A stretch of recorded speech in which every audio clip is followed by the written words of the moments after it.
வாங்க ஃப்ரெண்ட்ஸ், ஆடி மாதம் பிறந்தாச்சு. ஆடி மாதம்னாலே என்னங்க, கூழும் கருவாட்டு குழம்பும் ரொம்பவே ஸ்பெஷல் இல்லைங்களா?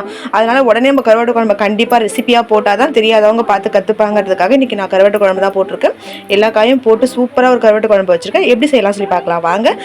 புளி பார்த்தீங்கன்னா நல்லா ஒரு 1.5 எலுமிச்சம்பழம் அளவுக்கு புளி எடுத்து ஒரு 1.5 மணி நேரம் ஊற வச்சிருக்கேன். நல்லா ஊறின பிறகு நல்லா நம்ம மீன் குழம்புக்கெல்லாம் கரைச்சி எடுக்கிற மாதிரி கரைச்சி ஒரு பாத்திரத்தில் எடுத்துக்கோங்க.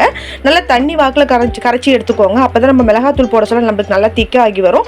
அதுக்கு தேவையான அளவுக்கு நான் மிளகாத்தூளும் போட்டுட்டேன். நான் அந்த எந்த அளவுக்கு நான் புளி ஊற வச்சனோ அதுலேருந்து ஒரு 100லேருந்து 150 கிராம் அளவுக்கு நான் மிளகாத்தூள் போட்டிருக்கேன். குழம்பு நல்லா 2 நாளைக்கு வச்சு சாப்பிடலாம், அந்த மாதிரி வச்சிருக்கேன். அது ஒரு பக்கம் கரைச்சி ஓரமாக வச்சிருங்க. இந்த பக்கம் பார்த்தீங்கன்னா நான் மொச்சக்கொட்டை நைட்டே ஊற வச்சுட்டேன். ஒரு ஓவர் நைட் ஊற வைங்க. 8 மணி நேரம் இல்லை 9 மணி நேரம் ஊற வச்சுட்டு காலையில் எடுத்து ஒரு 4 விசில் கொடுத்தீங்கன்னா சூப்பராக வெந்து வந்துடும். அது ஒரு பக்கம் இருக்குது. இந்த பக்கம் பார்த்தீங்கன்னா ஒரு பெரிய வெங்காயம், பெரிய தக்காளி கட் பண்ணி வச்சிருக்கேன். 2 வாசனைக்கு பச்சை மிளகாய், கொஞ்சம் கருவேப்பிலை, கொத்தமல்லி எடுத்து வச்சிருக்கேன். நெக்ஸ்ட் பார்த்தீங்கன்னா காய் பார்த்தீங்கன்னா வாழைக்காய், முள்ளங்கி, வெண்டைக்காய், முருங்கைக்காய், கத்திரிக்காய் போட்டிருக்கேன். சூப்பராக இருக்கும். உருளைக்கிழங்கும் போட்டிருக்கேன். வேற லெவலில் இருக்கும். இந்த காயெல்லாம் போட்டு நீங்கள் வச்சிங்கனாக்கா அதுக்கு ஃபஸ்ட்டு ஒரு அகலமான பாத்திரம் வச்சுருங்க. நல்லெண்ணெய் இருந்தீங்கன்னா நல்லெண்ணெய் வச்சிங்கன்னா சூப்பராக இருக்கும். ஆனால் இன்றைக்கி நான் வந்து பார்த்தீங்கன்னா கடலை எண்ணெய் தான் வைக்கிறேன். கடலை எண்ணெய் பார்த்தீங்கன்னா ஒரு 150 கிராம் அளவுக்கு எண்ணெய் ஊற்றிருக்கேன். எண்ணெய் கொஞ்சம் கூடவே ஊற்றுங்க, ரொம்ப நல்லாயிருக்கும். எண்ணெய் நல்லா காஞ்ச பிறகு கடுகு, சீரகம், வெந்தயம் போட்டு நல்லா பொரிய விடுங்க. நல்லா பொரிஞ்ச பிறகு நீலவாக்கில் வெட்டியிருக்க வெங்காயத்தை போட்டுக்கோங்க. நல்லா பெரிய வெங்காயமாக நீலவாக்கில் வெட்டியிருக்கேன். ஒரு 4-5 பச்சை மிளகாவும் கட் பண்ணி போட்டிருக்கேன். கீரைலாம் தேவையில்லைங்க, சும்மா உடச்சி போட்டாலே போதும். அது கூடவே பார்த்தீங்கன்னா தேவையான அளவுக்கு கல் உப்பும் கொஞ்சமாக மஞ்சள் தூளும் போட்டுக்கோங்க. மஞ்சள் தூள் எதுக்காக கொஞ்சம் நான் கூடவே போட சொல்கிறேன் அப்படின்னாக்கா உங்களுக்கு அந்த கருவோட கவிச்சு வாடை வராமல் இருக்கும். அதுக்காகத்தான். வெங்காயம் வந்து நம்மள ஹை ஃப்ளேமில் வச்சிங்கனாக்கா சூப்பராக வதங்கி வந்துடும். நல்லா முழு பூண்டு தோலோடு தட்டி போட்டுக்கோங்க. அதுவும் நம்மளுக்கு சூப்பராக பொரிஞ்சு வந்த பிறகு பெரிய தக்காளியாக ஒரு 1.5 தக்காளி எடுத்துருக்கேன். அந்த தக்காளியும் போட்டுக்கோங்க. குழம்பு கொஞ்சம் புளிப்பாக இருந்தாக்கா சூப்பராக இருக்கும் கருவாட்டு குழம்பு. அதுக்காகத்தான் அந்த தக்காளி நல்லா வதங்கின பிறகு நம்ம வந்து காயெல்லாம் கட் பண்ணி வச்சுக்கோ இல்லைங்களா? வெண்டைக்காய், கத்திரிக்காய், முருங்கைக்காய், வாழைக்காய், முள்ளங்கி, உருளைக்கிழங்கு இதெல்லாம் நான் போட்டிருக்கேன். அதில் பார்த்தீங்கன்னா கேரட், பீன்ஸ், அவரைக்கெல்லாம் போடக்கூடாது, போட்டாலும் நல்லா இருக்காது. இதெல்லாம் போட்டு வச்சிங்கன்னா சூப்பராக இருக்கும்.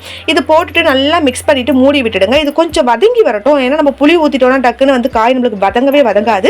அதனால காயெல்லாம் நல்லா மிக்ஸ் பண்ணி விட்டுட்டு மீடியம் ஃப்ளேம் வச்சு தட்டு போட்டு மூடி வச்சிருங்க. இது காய் கொஞ்சம் நம்மளுக்கு வெந்து வந்த பிறகு நம்ம வேக வச்சிருக்க மொச்சக்கொட்டையை பார்த்தீங்கன்னா கொட்டிட வேண்டியதுதான். உங்களுக்கு வந்து முண்டக்கண்ணி மொச்சக்கொட்டைன்னு கிடைச்சா வாங்கிக்கோங்க. எனக்கு அது கொஞ்சம் தான் கிடைச்சது. அது கூட பார்த்தீங்கன்னா நார்மல் மொச்சக்கொட்டையை நான் சேர்த்து தான் ஊற வச்சேன். எங்கள் வீட்டில் மொச்சக்கொட்டைலாம் ரொம்ப விரும்பி சாப்பிடுவாங்க. அதுவும் இந்த காயெல்லாம் போட்டு குழம்பு வச்சா ரொம்ப உங்களுக்கு பிடிக்கும். இப்போ நான் வேக வச்ச மொச்சக்கொட்டையை அதில் போட்டேங்க. காய் ஓரளவுக்கு வெந்து வந்த பிறகு மொச்சக்கொட்டையும் போட்டு நல்லா கலந்து விட்டுட்டு அது ஒரு 5 நிமிஷம் அப்படியே வேக விட்டுட்டேன்.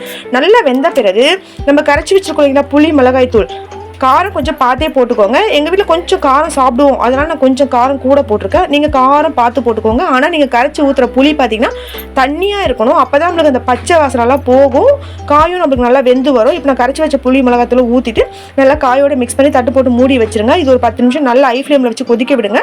நம்மளுக்கு காயும் ஓரளவுக்கு பாதி வெந்து தான் இருக்குது. இப்போ புளி ஊற்று புளி நல்லா சுண்டி அந்த காயெல்லாம் நமக்கு வெந்து வந்த பிறகு நம்ம கருவாட்டில் கழுவி வச்சுருக்கீங்களா அதை போட்டு இறக்க வேண்டியது தான். நான் இன்றைக்கி என்ன கருவாடு வாங்கியிருக்கேன் பார்த்தீங்கன்னா கிழிச்ச மீன் சொல்லுவாங்க இல்லைங்களா, பனங்கத்த மாதிரியே இருக்கும் பார்க்கறதுக்கு, அதுதான் வாங்கியிருக்கேன். அது நல்லா ஒரு 1 ஹவருக்கு முன்னாடி நான் ஊற வச்சு கழுவி க்ளீனாக எடுத்து வச்சிருக்கேன்.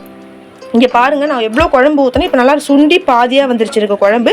இந்த ஸ்டேஜில் நம்ம கழுவி வச்சிருக்க கருவாடை நீங்கள் ஒன்றா போட்டுட்டு ரொம்ப நேரம் கொதிக்கலாம் விட தேவையில்லைங்க. இந்த சூட்லேயே நம்மளுக்கு சூப்பராக வெந்து வந்துடும்.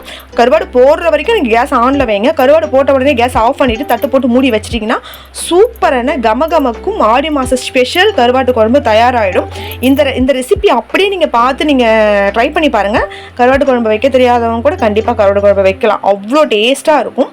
இந்த மாதம்னாலே கருவாட்டு குழம்பு கூழ் வந்து ரொம்ப ஸ்பெஷல். நான் ஆல்ரெடி கூழ் ரெசிபி வீடியோவும் போட்டிருக்கேன். கண்டிப்பாக உங்களுக்கு டவுட்னா என்னோட சேனலில் போய் செக் பண்ணி பார்த்துட்டு நீங்கள் ட்ரை பண்ணுங்கள். யார் வேணாலும் கூழ் கருவாட்டு குழம்பு வைக்கலாங்க. அதுக்கு ஆளெல்லாம் நீங்கள் தேட வேண்டிய அவசியமே இல்லை.